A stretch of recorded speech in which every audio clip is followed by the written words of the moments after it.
অস্ট্রেলিয়ার মাটিতে ঐতিহাসিক টেস্ট জয়ের পর ফুলের শুভেচ্ছায় সিক্ত হলেন বাংলাদেশ অধিনায়ক নাজমুল হোসেন শান্ত।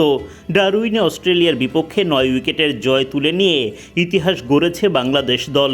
ক্রিকেটারদের সম্মানে অস্ট্রেলিয়ায় নিযুক্ত বাংলাদেশ হাইকমিশনের পক্ষ থেকে আয়োজন করা হয় এই বিশেষ সংবর্ধনার।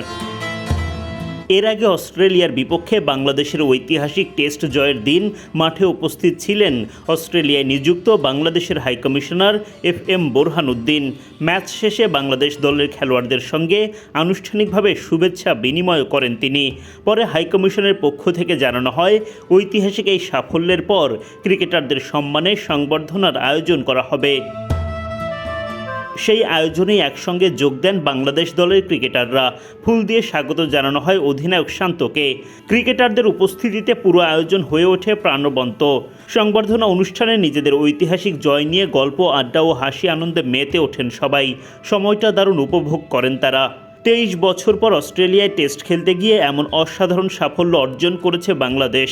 অস্ট্রেলিয়ার মাটিতে এটি বাংলাদেশের প্রথম টেস্ট জয়, তাও আবার 9 উইকেটের দাপুটে জয়, যা দেশে ক্রিকেট ইতিহাসে নতুন এক অধ্যায়ের জন্ম দিয়েছে।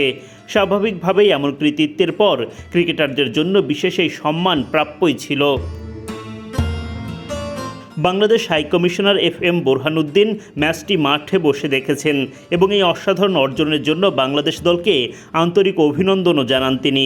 এর আগে হাইকমিশনের পক্ষ থেকে এক আনুষ্ঠানিক বিবৃতিতে জানানো হয়, বাংলাদেশ ক্রিকেট দল ডারউইনে অস্ট্রেলিয়ার বিপক্ষে এক ঐতিহাসিক টেস্ট জয় অর্জন করেছে।